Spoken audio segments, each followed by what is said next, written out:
আমার প্রভুকে বাণীবাহক বলা অপমানজনক। দাঁড়ান দাঁড়ান, আপনি মানুষকে উত্তর দিতে দেন না? তার মানে আপনি মানুষকে বোকা বানাচ্ছেন, ঠিক না ভুল? আপনিও একই কাজ করছেন। আমি নিজেও শয়তান তারাই যিশুর নামে। তাহলে আপনিও এখন ঈশ্বর হয়ে গেলেন। No, I have been translated because of my faith in Jesus.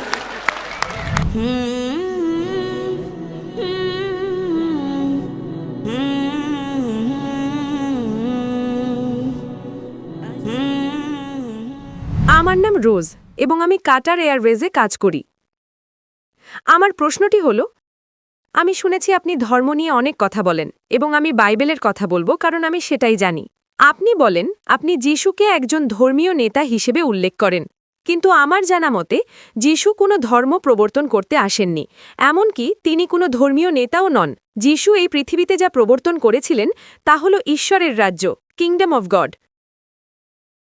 দ্বিতীয় প্রশ্ন, হয়তো আপনি বিস্তারিত বলতে পারবেন ঈশ্বরের ধর্ম কোনটি?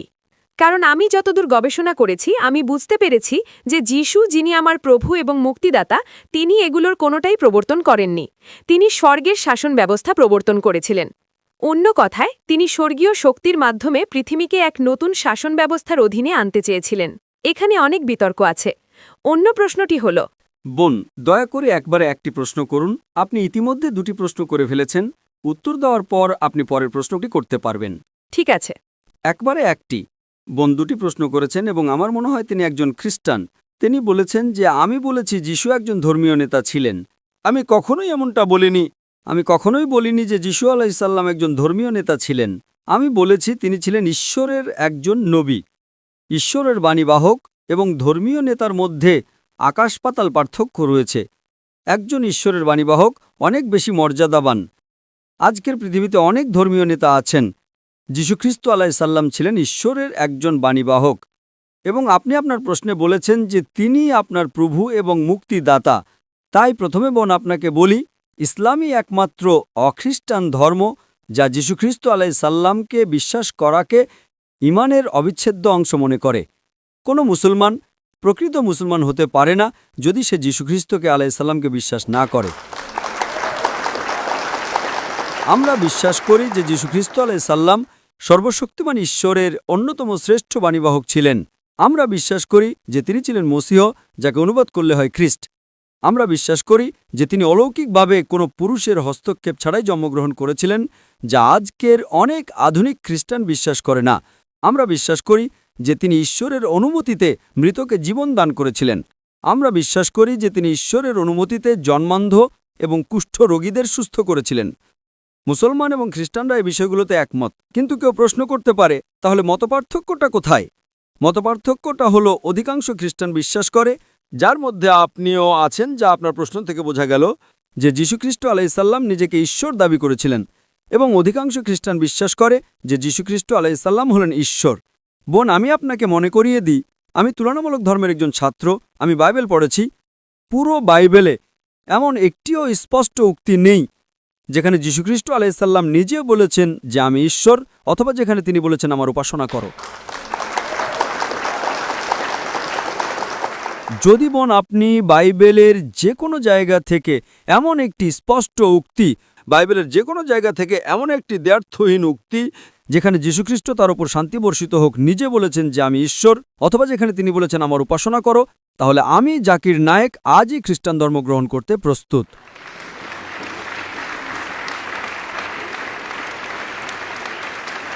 স্যার, আপনাকে এই কথাটা বলতে অনেকবার শুনেছি।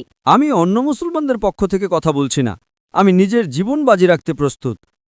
এমন একটিও স্পষ্ট উক্তি নেই। আমার প্রশ্নটা ভালোভাবে শুনুন, আমার চ্যালেঞ্জটা পরিষ্কারভাবে শুনুন বোন। এমন একটিও দ্ব্যর্থহীন উক্তি নেই, এমন একটিও স্পষ্ট উক্তি নেই যেখানে যীশুখ্রিস্ট আলাইসাল্লাম তার উপর শান্তি বর্ষিত হোক নিজে বলেছেন যে আমি ঈশ্বর, অথবা যেখানে তিনি বলেছেন আমার উপাসনা করো। জি বোন, বলুন। স্যার, আমার কাছে এর উত্তর আছে। বাইবেলের জন বইয়ে বলা হয়েছে যে শুরুতে ছিল বাক্য, বাক্য ছিল ঈশ্বর এবং বাক্য ছিল ঈশ্বরের সাথে, এবং বাক্য মাংসে পরিণত হল। আমি আপনাকে যেটা জানাতে চাই সেটা হলো। দাঁড়ান দাঁড়ান দাঁড়ান বোন, এটা আমার চ্যালেঞ্জ আদৌ পূরণ করে না। আপনি বইয়ের নাম বলুন, আমি আপনাকে রেফারেন্স উদ্ধৃতি দেব। আপনি গসপেল অব জন অধ্যায় 1 অনুচ্ছেদ 1 থেকে উদ্ধৃত করছেন। এবং বাক্য মাংসে পরিণত হল কথাটি আছে অনুচ্ছেদ 11, 12, 13-তে। আপনি শুধু বইয়ের নাম উদ্ধৃত করছেন। আমি আপনাকে অধ্যায় নম্বর এবং অনুচ্ছেদ নম্বর দিচ্ছি। উত্তর দিন। দাঁড়ান। আপনি মানুষকে উত্তর দিতে দেন না? আমি উত্তর দিচ্ছি। বাক্য ঈশ্বর হলেন, এটা কি বলে? কিন্তু বোন, এই কথাটা কি যীশু আলাইসাল্লাম বলেছিলেন? এবং উত্তর হলো না। আমার চ্যালেঞ্জটা কি?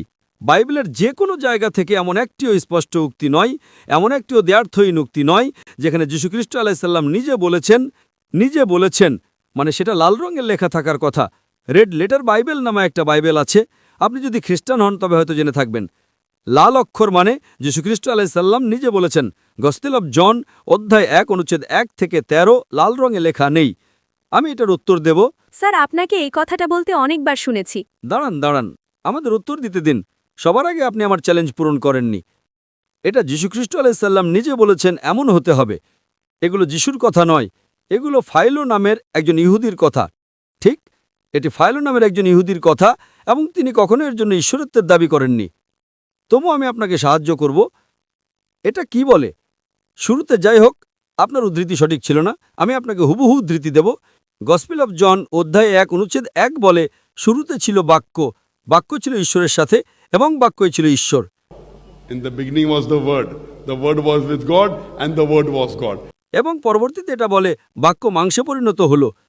যদি আপনি একমত হন যে বাক্য ঈশ্বর, এবং যদি আপনি বাক্য শব্দটাকে ঈশ্বর দিয়ে প্রতিস্থাপন করেন, তবে এর অর্থ দাঁড়ায় শুরুতে ছিল বাক্য হয়ে যায় শুরুতে ছিল ঈশ্বর, ঈশ্বর ছিলেন ঈশ্বরের সাথে। আপনি কি বলতে চাইছেন যে সেখানে দুজন ঈশ্বর ছিলেন? না, কারণ ঈশ্বরের বাক্য, স্যার। আমাকে শেষ করতে দিন। প্রশ্নটা আপনি করেছেন। আপনি মানুষকে উত্তর দিতে দেন না? আপনি প্রশ্ন করেছেন, আমি উত্তর দিচ্ছি। আমার উত্তর শেষ করার পর আপনি উত্তর দিতে পারবেন। আপনি মাঝখানে বাধা দিতে পারেন না। আপনি যখন কথা বলছিলেন তখন কি আমি বাধা দিয়েছিলাম? হ্যাঁ কি না? না। এখন যখন আমি উত্তর দিচ্ছি তখন কেন বাধা দিচ্ছেন? আমাকে উত্তর শেষ করতে দিন, তারপরে আপনি উত্তর দেবেন। প্রথম পয়েন্ট, আপনি আমার চ্যালেঞ্জ পূরণ করেননি। এটা যীশুখ্রিস্ট আলাইসাল্লামের নিজের কথা নয়। আপনার পুরো যুক্তি এখানে বাতিল হয়ে যায়। তবু আমি উত্তর দিচ্ছি। আপনি বলেননি। আপনার বলা উচিত ছিল, দুঃখিত ডক্টর জাকির নায়েক, এটি যীশুখ্রিস্ট আলাইসাল্লামের কথা নয়। আপনি কি সেটা বলেছেন না? আমাকে কথা বলতে দিন। আপনি সৎ নন। দর্শকদের বলুন এগুলো যীশুখ্রিস্ট আলাইসাল্লামের কথা নয়। আমি কি ঠিক বলছি নাকি ভুল? আপনি জানেন না। দেখুন, আপনি উদ্ধৃতি দিচ্ছেন অথচ আপনি জানেন না। আমি তুলনামূলক ধর্মের একজন ছাত্র। এই কথাগুলো যীশু আলাইসাল্লাম বলেননি। তবু আমি উত্তর দিচ্ছি।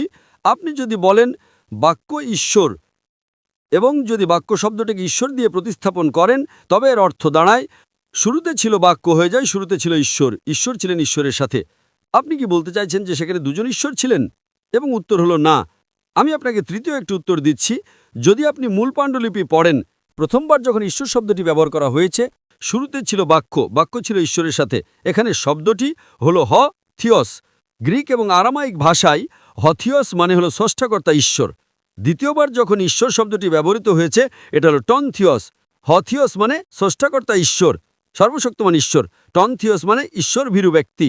কিন্তু দুর্ভাগ্যবশত অনুবাদের সময় তারা আপনাকে বিভ্রান্ত করছে। আপনি গসপেল অফ জনের মূল পাণ্ডুলিপিতে যান, অধ্যায় 1 অনুচ্ছেদ 1। প্রথমবার যখন ঈশ্বর শব্দটি ব্যবহৃত হয়েছে, এটা থিয়স, যার অর্থ স্রষ্টাকর্তা ঈশ্বর। দ্বিতীয়বার যখন এটি ব্যবহৃত হয়েছে, এটা টনথিয়স, যার অর্থ একজন ঈশ্বরভীরু ব্যক্তি। তাই এর অর্থ দাঁড়ায় শুরুতে ছিল বাক্য, বাক্য ছিল ঈশ্বরের সাথে, এবং বাক্যটি ছিল একজন ঈশ্বরভীরু ব্যক্তি, অর্থাৎ ঈশ্বরের একজন বাণীবাহক, নবী। বোন, আপনি কি বুঝতে পারছেন? না। এটাকে বলে আপনি ইংরেজি বোঝেন না। আপনি বলুন, আমি যা বলেছি তা ভুল। আমি আপনার পণ্ডিতদের উদ্ধৃতি দিচ্ছি। আমি আপনার বাইবেল থেকে বলছি। আপনি যে কোনো রেড লেটার বাইবেল নেন, এই কথাগুলো লাল রঙে নেই। পয়েন্ট নাম্বার 1, আপনি গ্রিক এবং আরামাইক ভাষায় যান। বোন, আপনি কি গ্রিক জানেন? না। আপনি কি গ্রিক এবং আরামাইক জানেন? বাইবেল কি ইংরেজিতে নাজিল হয়েছিল? বাইবেল কি ইংরেজিতে নাজিল হয়েছিল বোন? হ্যাঁ, এটা গ্রিক ছিল। গ্রিক এবং আরামাইক। তো মূল শব্দটি হলো হোথিয়স। আপনি কি জানেন হোথিয়স মানে কি?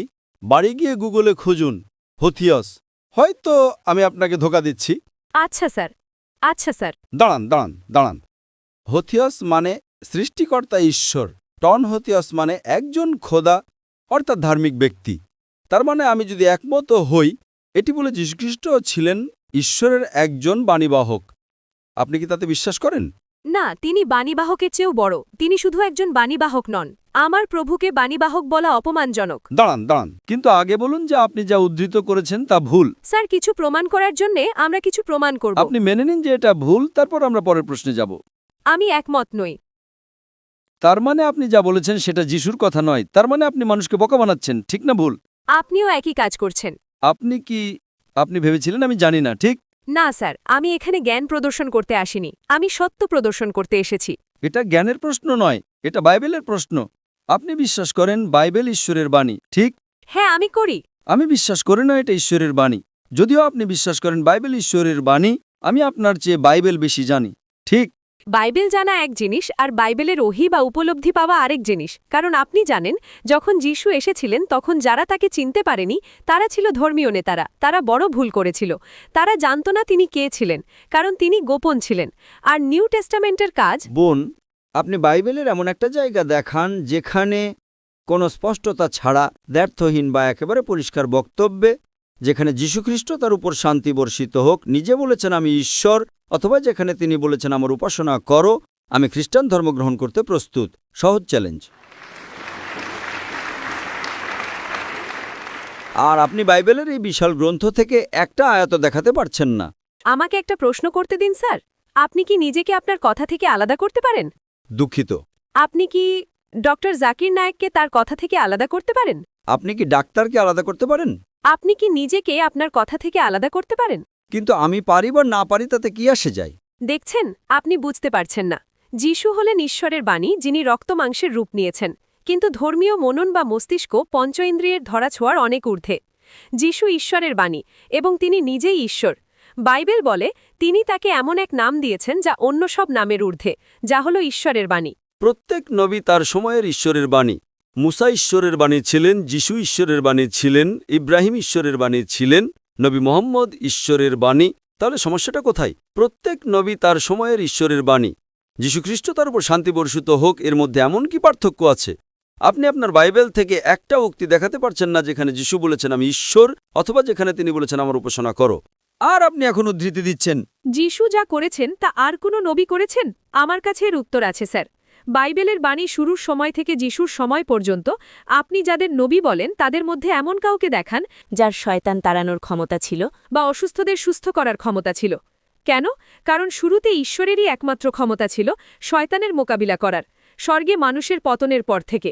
কিন্তু মানুষের পরিত্রাণের জন্য এই বিষয়গুলো গোপন রাখা হয়েছিল।